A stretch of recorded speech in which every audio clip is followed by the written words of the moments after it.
बहुत समय पहले की बात है। एक छोटे से गांव में एक चोर रहता था। उसका नाम रघु था। रघु कोई आम चोर नहीं था, वो बहुत चालाक और होशियार था। पूरे गांव में उसकी चर्चा थी, लेकिन कोई भी उसे पकड़ नहीं पाता था। गांव वाले परेशान थे क्योंकि हर रात किसी न किसी के घर से कुछ न कुछ चोरी हो जाता था।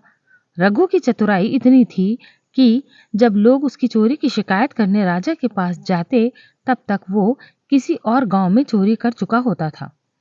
राजा के सैनिकों ने कई बार उसे पकड़ने की कोशिश की, लेकिन हर बार वो बच निकलता। रघु को बचपन से ही चोरी करने की आदत थी। उसका परिवार बहुत गरीब था और पेट भरने के लिए उसे चोरी करनी पड़ती थी।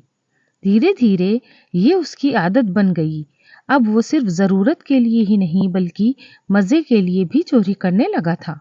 एक दिन रघु ने सुना कि राजा के महल में बहुत कीमती खजाना रखा हुआ है। ये सुनकर उसकी आंखों में चमक आ गई।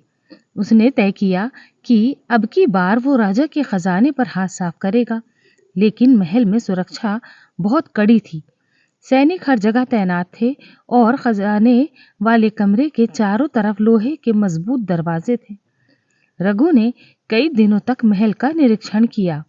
वो देखना चाहता था कि पहरेदार कब बदलते हैं और महल में आने जाने के कौन कौन से रास्ते हैं। कुछ दिनों तक छुपकर सब कुछ देखने के बाद उसने एक योजना बनाई। रघु ने एक साधु का रूप धारण किया और महल के दरवाजे पर पहुंचा। उसने पहरेदारों से कहा, मुझे राजा से मिलना है, मैं उनके लिए एक भविष्यवाणी लेकर आया हूँ। पहरेदारों ने पहले तो मना कर दिया, लेकिन जब रघु ने कहा कि राजा पर संकट आने वाला है तो वो डर गए और उसे राजा के पास ले गए। राजा के सामने पहुंचकर रघु ने कहा, महाराज, मैंने सपने में देखा है कि आपके खजाने को बहुत बड़ा खतरा है। कोई चालाक चोर इसे चुराने की कोशिश करेगा। आप चाहें तो मैं यहाँ रहकर उसकी रक्षा कर सकता हूँ।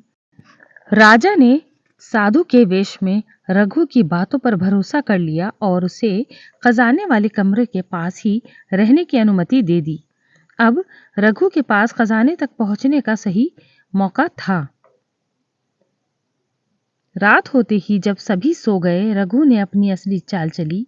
उसने अपने कपड़ों के अंदर छुपा हुआ एक नुकीला तार निकाला और दरवाजे का ताला खोल दिया। अंदर जाते ही उसने देखा वहां सोने चांदी के सिक्के, हीरे, जवाहरात और कीमती मूर्तियां रखी हुई थी। रघु ने जितना जल्दी हो सकता था उतना माल बटोरा और उसे एक कपड़े में बांध लिया। लेकिन जब वो बाहर आने ही वाला था, तभी अचानक महल में घंटी बजने लगी। किसी पहरेदार को संदेह हो गया था और उसने शोर मचा दिया था। रघु तेजी से भागा, लेकिन सैनिकों ने चारों ओर से घेर लिया। अब उसके पास भागने का कोई रास्ता नहीं था। राजा के सामने लाया गया। रघु ने अपने बचाव में कोई सफाई नहीं दी। राजा ने गुस्से में कहा, तुम बहुत चालाक हो, लेकिन अब तुम्हारी चालाकी काम नहीं आएगी, तुम्हें इसकी सजा मिलेगी। लेकिन तभी राजा के मंत्री ने कहा, महाराज, यह आदमी बहुत होशियार है। अगर इसकी बुद्धि का सही इस्तेमाल किया जाए तो ये आपके लिए फायदेमंद साबित हो सकता है। राजा ने कुछ देर सोचा और फिर रघु से पूछा, अगर तुम्हें जीवन दान दिया जाए तो तुम क्या करोगे? अपनी चतुराई का सही। रघु ने सिर झुकाकर कहा, महाराज, अगर मुझे एक मौका दिया जाए तो मैं अपने हुनर का सही दिशा में लगाऊंगा।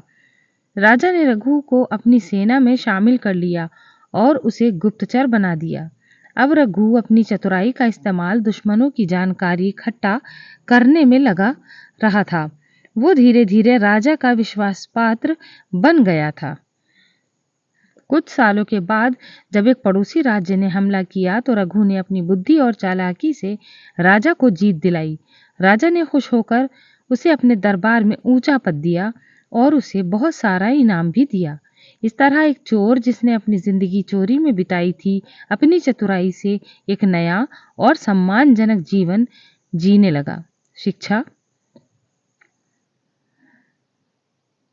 ये कहानी हमें ये सिखाती है कि हर इंसान में कोई ना कोई हुनर होता है। अगर इसका सही इस्तेमाल किया जाए तो वो बड़ा काम कर सकता है।